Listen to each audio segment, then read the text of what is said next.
అలాగే legal council కు EC లేఖ రాసింది. లీగల్ ఒపీనియన్ కొరకు మరిన్ని వివరాలు అందించేందుకు మా ప్రతినిధి రాజేష్ సిద్ధంగా ఉన్నారు. రాజేష్, మొత్తానికి రాష్ట్ర ఎన్నికల సంఘం హైకోర్టు ఇచ్చినటువంటి తీర్పు పైన సమీక్షలు చేస్తుంది, సమాలోచనలు చేస్తుంది.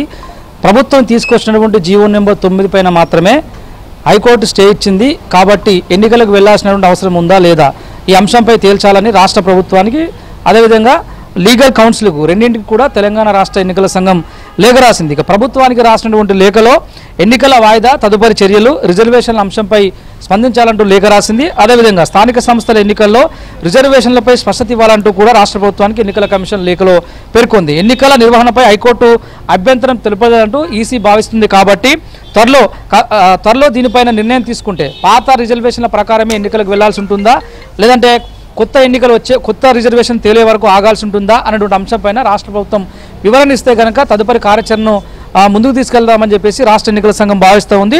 అందులో భాగంగా రాష్ట్ర ఎన్నికల కమిషన్ కార్యాలయంలో ఉన్నతాధికారులతో రాష్ట్ర ఎన్నికల సంఘం కమిషనర్ సమావేశం కూడా ఏర్పాటు చేశారు. ప్రస్తుతం ఆ సమావేశం కొనసాగుతుంది. దీంతో పాటుగా లీగల్ కౌన్సిల్కు రాసినటువంటి లేఖలో కూడా హైకోర్టు మధ్యంతర ఉత్తర్వులపై వివరణ కోరుతూ కూడా లీగల్ కౌన్సిల్కి లేఖ రాసింది. ఆ లేఖలో కోర్టు చెప్పినటువంటి ఉత్తర్వుల ప్రకారం భవిష్యత్ కార్యాచరణను ఏ విధంగా తీసుకోవాలో లీగల్ కౌన్సిల్ తనకు అడ్వైజ్ చేస్తే కనుక మరి ఎలాంటి ఇష్యూస్ లేకుండా ముందుకు వెళ్ళేటువంటి అంశంపై పరిశీలిస్తామంటూ రాష్ట్ర ఎన్నికల సంఘం ఇద్దరు కూడా లేఖ రాసింది. లీగల్ కౌన్సిల్కు అదేవిధంగా రాష్ట్ర ప్రభుత్వానికి చేసినటువంటి 2 లేఖల్లో పేర్కొన్నట్టు తెలుస్తుంది. సో దీనిపైన సోమవారం రాష్ట్ర ప్రభుత్వము సుప్రీంకోర్టుకు వెళ్లాలని చెప్పేసి భావిస్తుంది. కాబట్టి ఆలోగా ఇప్పటికే షెడ్యూల్ ఇచ్చారు. కొంతమంది చాలా చోట్ల జెడ్పీటీసీలు, ఎంపీటీసీలకు నామినేషన్లు కూడా వేసిన పరిస్థితి. అంతలోనే హైకోర్టు ఇచ్చినటువంటి మధ్యంతర స్టే కారణంగా వాళ్ళు ఆగిపోయిన పరిస్థితి. కాబట్టి పాత రిజర్వేషన్ల ద్వారా రాష్ట్ర ప్రభుత్వం ఎన్నికలకు వెళ్తే ఒప్పుకోమంటూ బీసీ సంఘాలు ఒకవైపు అల్టిమేటం జారిస్తుంది.